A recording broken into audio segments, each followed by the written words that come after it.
Perkenalkan, nama saya adalah Fatur Rashid Ibrahim dengan NIM 052375946. Dan pada kesempatan ini saya akan mengerjakan tugas 3 dari mata kuliah pemrograman berbasis perangkat bergerak. Untuk tugasnya kita harus membuat proyek baru yang dapat menampilkan data API nama-nama cryptocurrency yang ada di dunia, diambil dari API online yang ini. Untuk tampilannya kita harus bikin seperti tampilan mobile ya, yang ada tombol refreshnya, kemudian ada ranking, nama, simbol, dan juga price USD. Kemudian kita harus menampilkan dan menjelaskan filenya, kemudian menyertakan source code-nya di laporan. Oke, kita lihat dulu API online-nya kurang lebih seperti ini ya. Jadi tersusun beberapa informasi seperti ID, simbol, name, dan lain-lain untuk masing-masing cryptocurrency. Nah, sekarang kita akan langsung masuk ke Visual Studio Code. Lalu kita masuk ke folder tugas 3 dan kita akan menjalankan terminal. Lalu seperti biasa kita akan membuat dulu kerangka view-nya ya.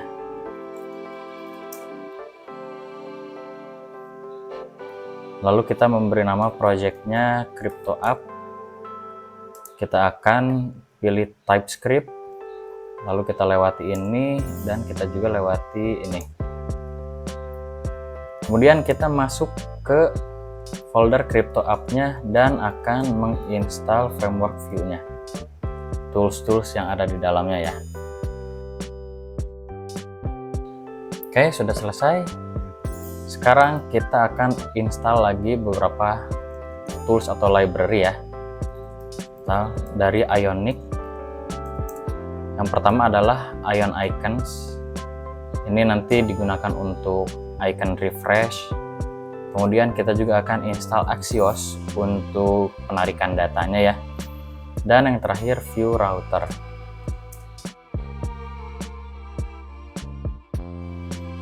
Oke, sudah selesai.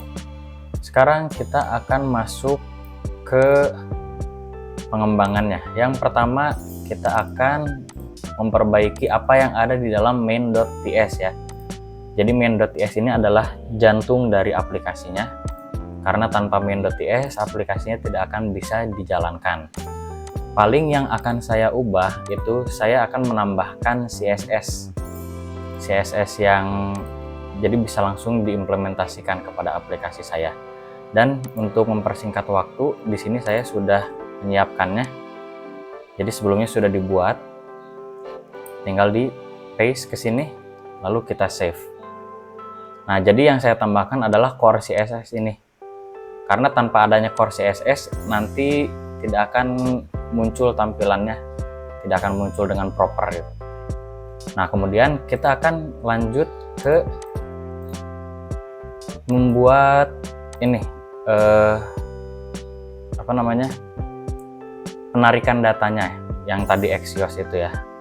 Pertama di sini kita membuat dulu sebuah folder bernama services. Lalu di dalam services kita membuat file yang namanya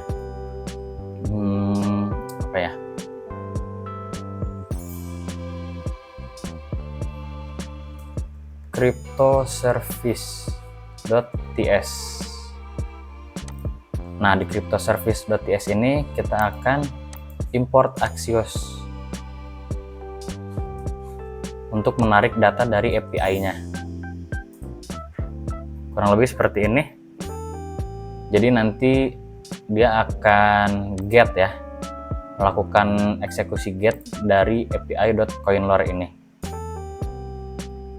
Kemudian sekarang kita masuk ke app.view yang akan kita masukkan ini.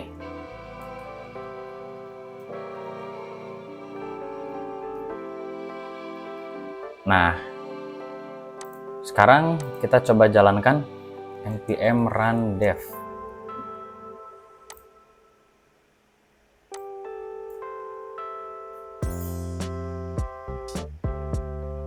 Oke.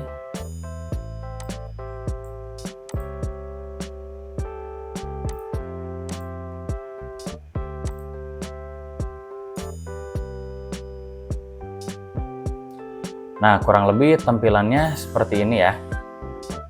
Sekarang mari kita coba breakdown. Jadi yang pertama di sini seperti biasa ref dan on mounted itu dua function yang memang harus ada. Kalau ref itu memang untuk membuat variabel reaktif, sedangkan on mounted itu untuk memastikan ketika ini nih pengambilan awal data saat komponen berhasil di mount di DOM. Jadi ketika awal masuk ke tampilan itu secara otomatis on mounted akan mengerjakan semua aktivitas yang ada di sini, mengaktifkan.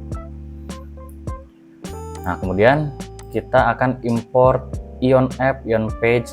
Ini semuanya memang elemen-elemen dari Ionic ya yang akan digunakan khususnya di tampilan struktur. Kemudian import refresh dan arrow up, ini adalah dua icon. Jadi refresh itu icon yang ini, dan untuk arrow up adalah icon untuk kembali ke atas. Nah, kemudian ini import service class untuk manajemen API-nya. Jadi crypto service ini yang dari cryptoservice.ts yang digunakan untuk menarik data dari API ini ya. Lalu kemudian untuk state management, nah ini kita mendeklarasikan variabel reaktif. Untuk apa? Untuk menampung datanya yang cryptolist ini ya. Kemudian loading, ini untuk menampilkan loading state seperti ini. Jadi untuk loading itu berkaitan dengan ini. Nah, apabila loading value sama dengan true, maka indikator loading itu akan berjalan. Nah, untuk penulisannya nanti ada tulisan ini, updating market data. Jadi apabila is open sama dengan loading ya, state-nya.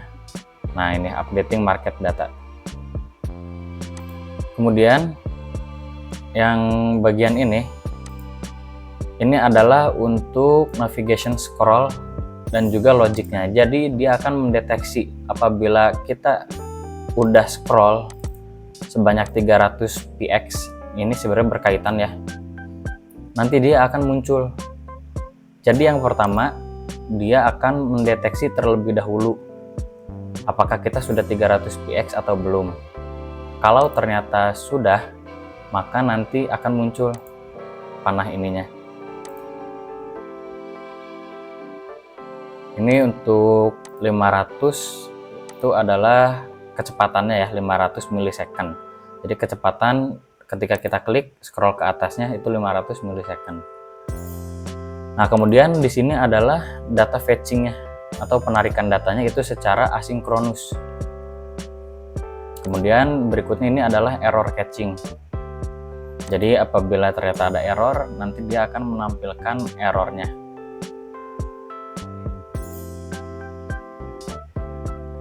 Nah, ini untuk strukturnya. Ini adalah warna dan penulisan ini ya, yang bar paling atas. Ini kalau misalkan kita ganti jadi crypto market, kemudian misalkan kita ganti ini menjadi danger, dia akan berubah warna. Kemudian yang di bagian bawahnya ini adalah untuk stylingnya ya. Oke, sekarang kita akan coba untuk menampilkannya dalam tampilan mobile. Tapi sebelumnya saya akan mematikan dulu ini. Untuk tampilan mobile kita akan masuk ke developer. Lalu, nah ini udah iPhone 14 Pro Max ya. Kurang lebih seperti ini. Jadi tampilannya responsif mengikuti jenis mobilenya.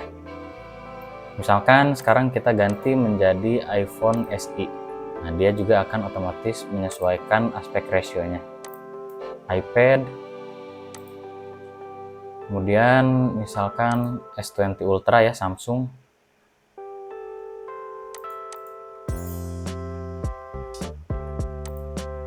Coba refresh.